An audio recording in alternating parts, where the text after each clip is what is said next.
The following is a presentation of the Belly Up Sports Media Network. LJ, I believe we have our guest in the wings, in the waiting here. Absolutely. It's time for the first guest of the season. We're certainly starting off with a great one here. Now up to bat, special guest Matt from the Bat Flip podcast. Matt, how you doing? Doing pretty good. Can y'all hear me all right? Yep. Great. Awesome. Yeah, I can hear you great. Yeah. So catch us up. What's been going on in your world?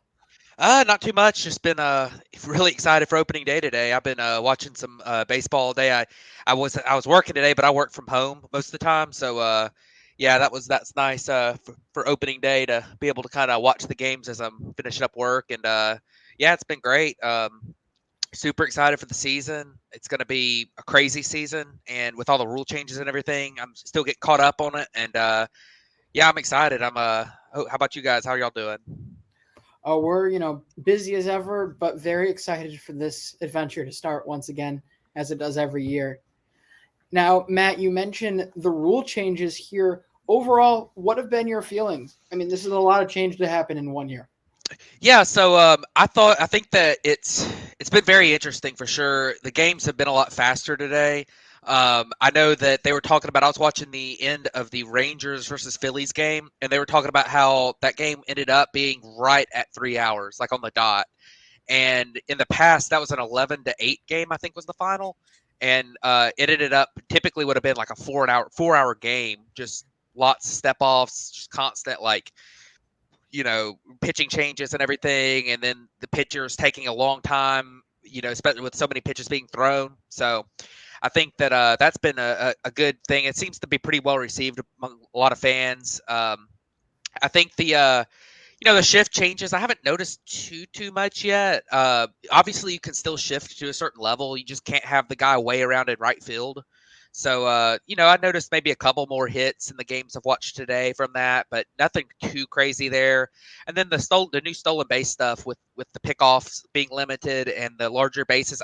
I might have noticed a few more stolen bases. I definitely saw that there was a couple times they've had the 2 pickoff throws, and then on the third one, that's been kind of interesting to think about because, the guy obviously thinks he's going to be able to run because no pitcher's going to throw over, but then the pitcher might just risk getting a balk and throw over anyways. So I've been kind of interested in to see how that plays out. But obviously it's early in the season.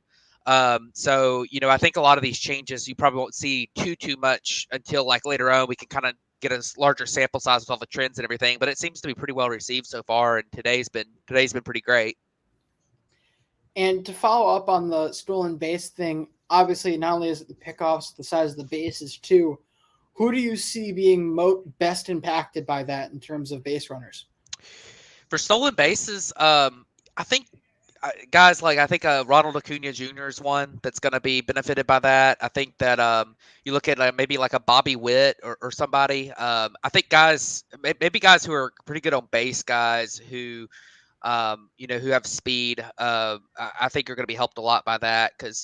And one other thing that I don't think has been brought up too much by people is you might start to see, especially with the DH being in both leagues, you might start to see more of a designated pinch runner type guy on more rosters too for late in games. Because I mean, today I was watching the Braves game today, and they put in Sam Hilliard late in the game as defensive replacement, and he stole a couple bases, or he stole one base. And I thought that was I kind of got thinking, man, having a pinch runner late in games might be interesting because you don't need as many guys on your bench now, especially in the National League, without having to pinch hit guys a lot. So that might be a valuable use of a roster spot if stolen bases are going to have a little bit higher usage this year. Yeah, absolutely. And I think a big thing with the stolen bases now is that with the pitch clock, there's no more of the pitcher kind of holding onto the ball, staring down the runner, trying to throw the runner off. Seems like so much more attention has to go on the batter.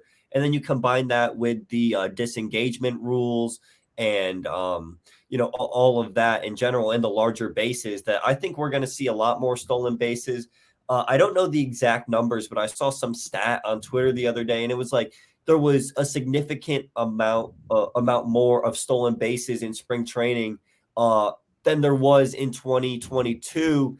And there was like it might have been like 100 or 200 more stolen bases in spring training, and there's only 11 more caught stealing. So maybe it's been a little easier.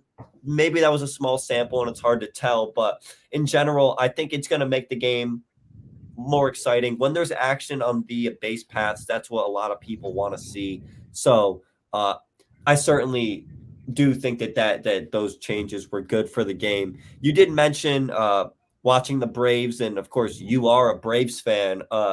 Yeah, kind of take us through what you're thinking about them for this season.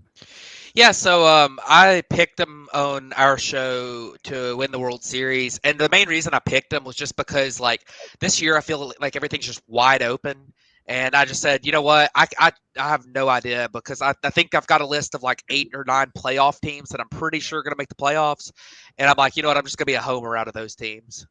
But the Braves look really good to me. The lineup looks great. I'm a little bit concerned about the back of the rotation.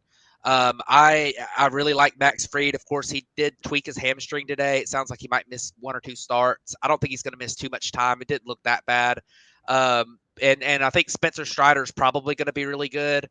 I'm a little bit worried about injury with him just because he throws so hard. He's not a real big guy. It does concern me a tiny bit, but I mean, his stuff is incredible. But once you go beyond that, I mean, Kyle Wright's already kind of banged up. He had a shoulder issue before spring training. He's going to be back really soon. He pitched at the end of spring training, but they wanted to get him one more tune-up start at the end of the in the minors before he makes his first big league start of the season. So he'll be there. But then they've got the 2 rookies that are going to be in the rotation on opening, for the beginning of the season, and Jared Schuster, Dylan Dodd, who both looked really good in spring training. Both of their fastballs had increased on velocity some in the spring, so that was nice. And then Charlie Morton, I'm not real high on him this year, but the bullpen looks like it's going to be good. But the injuries to the Braves, a couple of starters already injured in the rotation, and then Raisel Iglesias had a little bit of shoulder inflammation as well. Is going to miss first week or two. I don't think he's going to miss a lot of time, but it does start to concern you a tiny bit. But I think this team's really deep, and the lineup is really good. So I could see them being a similar team to what they were last year, honestly, and winning. They won 101 games last year. I wouldn't be shocked if they did that again. Absolutely. And I found that absolutely fascinating, this whole back end of the rotation situation, because yes, you've got great rookies with great potential that have come in here, but you also had to send it down and, temporarily say goodbye to guys with experience and relatively proven experience, guys like an Ian Anderson or a Bryce Elder. That felt to me like quite a bit of a ballsy move there by the Braves. Yeah, it really was. The only thing about Ian Anderson is that he's really struggling to throw strikes. He's really kind of struggled his whole career to throw strikes, and I think guys were starting to figure out if they just laid off his changeup, which is an elite pitch, that he was not going to be able to locate his fastball consistently, and the league just kind of adjusted to him, and his spin rates on his pitches just aren't very good. So I think the stuff might not play up quite as well as we thought it was going to from the beginning. And I mean, about that last year, he really struggled. And in spring training this year, he looked awful. So I don't think it's necessarily a deal of he's not going to be a big league starter this year at all, or the Braves don't think he's going to ever be good again. I think it's a little bit more of a deal of like at the beginning of the season, you don't really want to put him in the big leagues and just get rocked 3 or 4 times and hurt his confidence even more. You'd like to see him kind of, get a few AAA starts and kind of maybe get hot a little bit before he gets back up to the big league level again. And then one other guy to look out for is Mike Soroka. He dealt with a little bit of a hamstring injury at the beginning of the of spring training, but the Achilles, which is what's kept him out for so long, is healthy. And he did start to make a couple of appearances at the end of spring training, and his stuff looked like it did when it was really good a few years ago. So, it's going to take some time. He's going to be rusty. He pitched like 2 games in 2020. He has not pitched in the big league since then. So who knows if he's going to end up coming back. But I would look out for him to maybe be able to get into that number 5 starter type situation, which would be a really, really big deal if he's able to come back healthy. Again, if he was your 4 or 5 starter going into the playoffs, that's a really good position to be if you're the Braves. Oh yeah, for sure. And another thing here, stemming off of this idea of bringing these young guys in, with all of these extra incentives now to bring guys up, what do you think about more prospects like a Jordan Walker and Anthony Volpe breaking camp?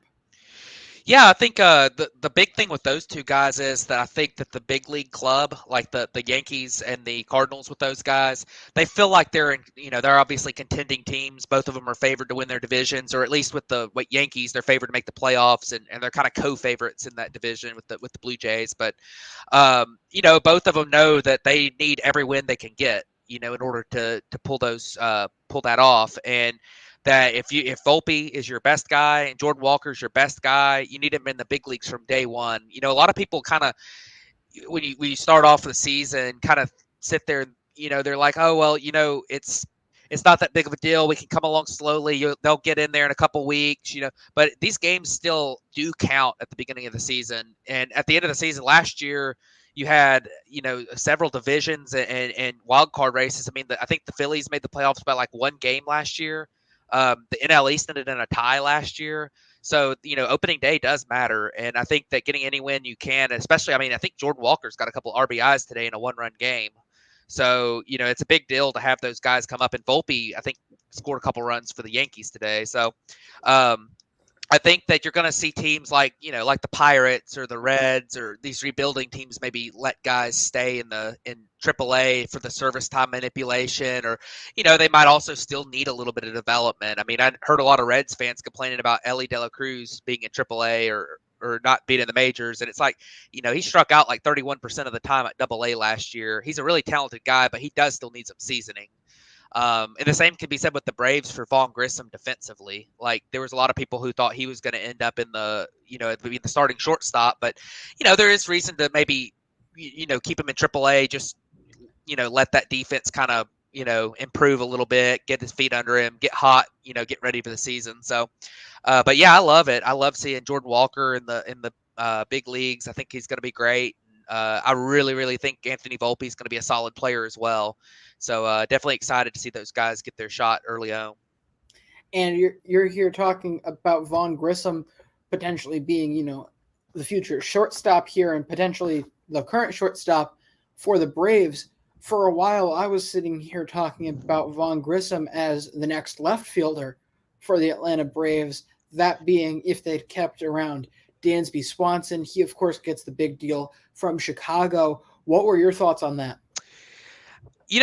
I've never been a huge Dansby guy. I don't really like his plate approach. He strikes out an awful lot. He's not super disciplined. He doesn't walk very much. And I feel like that skill set, he does have a lot of power for a shortstop, but I feel like that skill set doesn't necessarily age the best.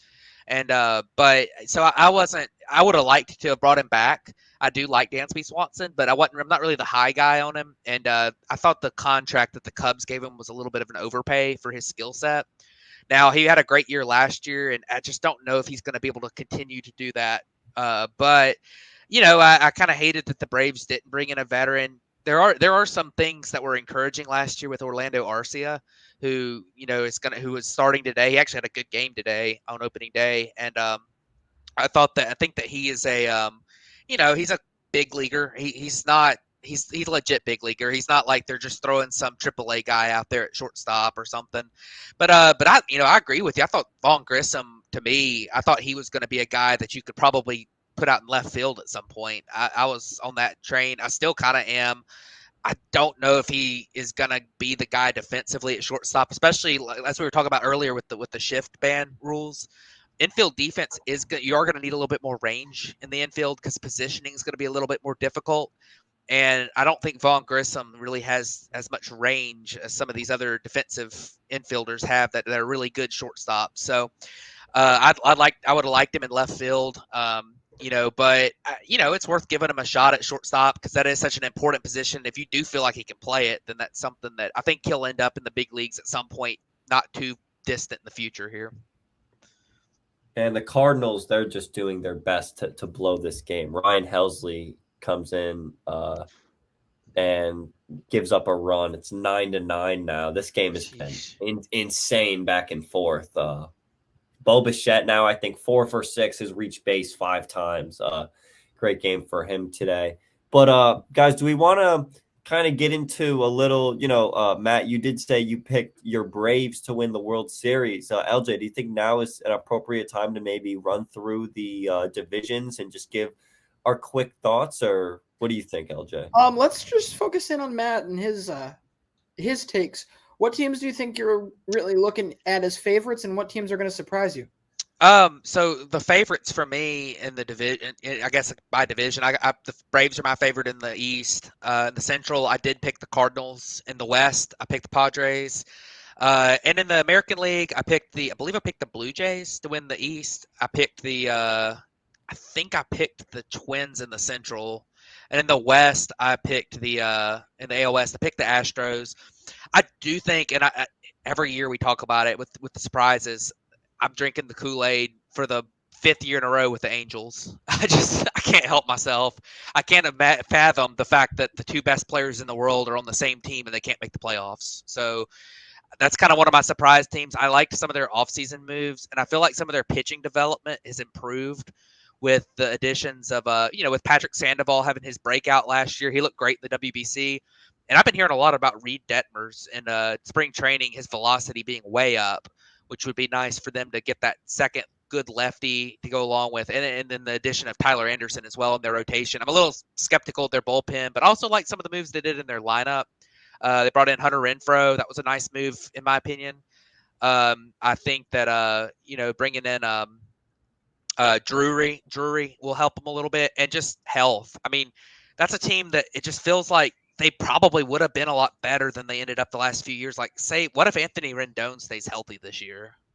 Like, that's like adding like a 4-win player without really adding anything, because he just hasn't been able to stay healthy. And I mean, it'll be interesting to see, but that's probably my biggest surprise team. And one other, I could see the White Sox being a lot better than it seems like everybody's down on the White Sox, but I still do believe in some of their core pieces there. And I can imagine them. I think there was a lot of injury issues there last year. And I think Tony La Russa was a major issue with them last year as well. So I could see them sneaking in there and winning more games than people expect them to, even though I did pick the Twins to win the Central. So those are a couple sleeper teams for me. Fantastic. I love you mentioning the fact that, again, we still can't figure out how they haven't made it to the playoffs with the 2 best players in the world, but we did see a playoff tournament with the 2 best players in the world. The first World Baseball Classic in what feels like an eternity. What did you think of the tournament? Oh, I thought it was awesome. I absolutely loved the World Baseball Classic. It was I've been a big proponent of international baseball competitions like that. I think it'll grow the sport worldwide, because I do think baseball is a sport that can grow past just where it's at now in the U.S. and then in the Caribbean and then in East Asia. I think it can grow further. I think it can grow into Europe at some point. I'd love to see that. I think it's a great. I thought it was a great event. I thought that it was really fun to see everyone. We were talking on our show the other day. We did a segment where we were kind of say what was our favorite moment, and not a single one of us picked Trout versus Ohtani in the finals. I picked Yu Chang hitting that grand slam. I thought it was awesome, but just because we don't see the baseball culture in other countries very often here, like in just the fact that, and we know that baseball's huge in Japan and Korea and in the Caribbean. We don't know about like Chinese type, like Taiwan.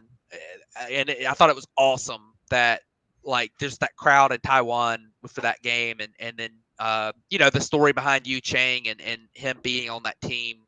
I thought that was a really cool moment. So, man, I love the World Baseball Classic. I think it's a phenomenal thing. And I'd love to see more participation from pitchers in the next one, because I don't really think that I think the injury risk part of it's kind of overblown for pitchers. And I think that it's definitely something that's worth doing to grow the sport in general. So I really like the World Baseball Classic. Fantastic. Other than that, do you have any more awards predictions, World Series predictions thoughts that you had going into the season that you want to make sure are on films for the world to see?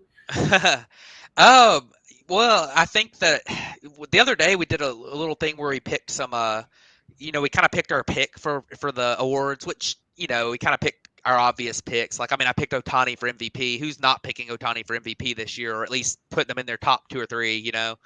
But we also kind of did an under the radar type pick. And, I think there's a few players. I think Corey Seager's a player that is going to have a really big year.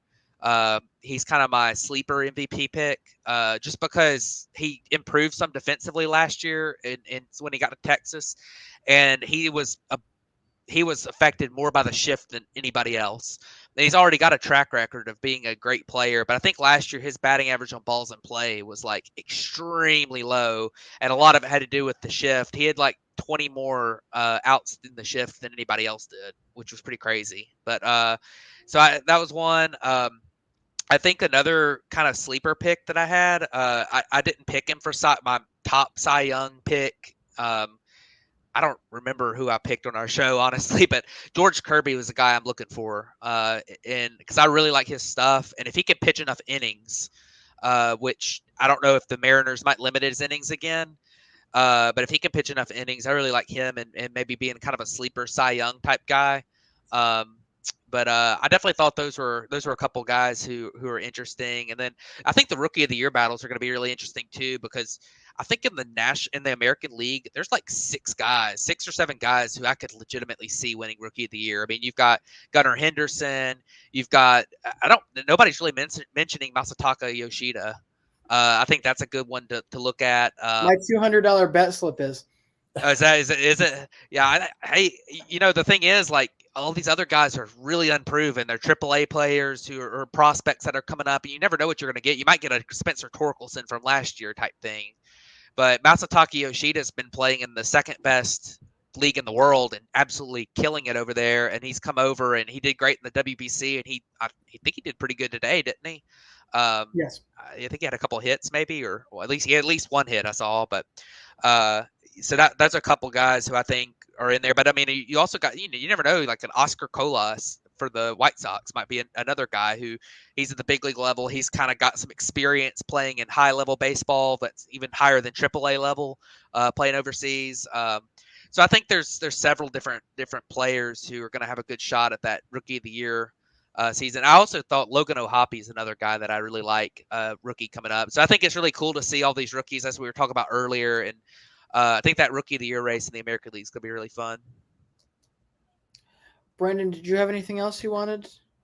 I just want to say I love that George Kirby pick. We saw with him how good his control was last year. He rarely walks anybody, and is just a really fun guy to watch pitch. And Seattle's going to be really good. I think that they've made the right moves this offseason to put themselves in a much better spot. So I could see either like Logan Gilbert or George Kirby having a really, really good breakout season.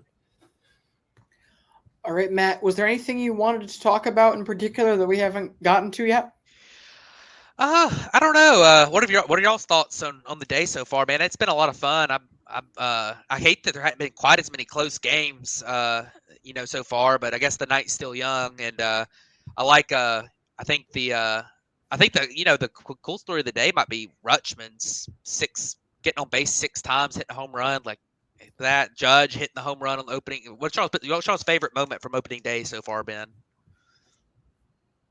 It's got to be Judge in first swing of the season. I'm a Yankees fan, so first swing of the season to see Judge go deep, it was pretty electric. And also Garrett Cole looked phenomenal. I will say though, there has been quite a few back and forth games. The Blue Jays were just able to pull that out versus the Cardinals. But yeah, I think that the Red Sox-Orioles game, it got really good late, and there wasn't a lot of pitching in that game. And those games are always fun when it just seems like no one can figure out how to get outs effectively. So yeah, there was definitely some really good games. Really, everything. It's opening day. There's so many different storylines and things to be following that this whole weekend will feel kind of special in a way. Yeah, I think from my perspective here, I haven't gotten, unfortunately, to watch enough of it live Yeah. today because of all sorts of conflicts. But the Jordan Walker first career major league hit, right up the middle, just kind of powers a tough pitch right up through second base. I don't think you could have many prettier balls hit on the ground than that. It looked good. The swing looked good. You can tell that was a professional hitter going up there, and it hopefully is a sign of great things to come. Oh yeah, for sure. I like Jordan Walker. I think he's gonna be good. All right, well, Matt, before we say goodbye, would you like to plug yourself and what you do for a little bit here? Yeah, I'm on the Batflip podcast. It's me and Damian Leininger, and then David Westergreen joined us. So there's three of us on there now. He joined us back in the fall. He's a good friend of ours. We've been friends with talking baseball just online with for a long time. So it's been great to have him on the show, and we kind of do once a week. We usually upload on we usually record on Mondays and try to upload Monday. Sometimes it ends up being Tuesday. There's a chance we end up pushing to Tuesday at some point in the somewhat near future. I think conflict might start coming up on Mondays, but we do it once a week. We're on Spotify and we're on all the podcast things, and we kind of just talk do our weekly thing. We've been doing our preseason predictions and stuff, rundowns, and kind of talk about just kind of the hot topics of the game on a week-to-week basis here. Have a lot of fun, and check us out on there, and hopefully soon we'll have you guys on there. It's been a while since we've had y'all on, so we'd love to have y'all on soon. Absolutely. Just give us a call. It'll be a great time. Yeah, for sure. Well, thank you so much, Matt. We appreciated your time, and enjoy the rest of these opening day festivities. Yeah, thanks, guys. Y'all have a good afternoon and good evening, and I hope y'all enjoy it as well. So, You Thanks, too, Matt. Matt.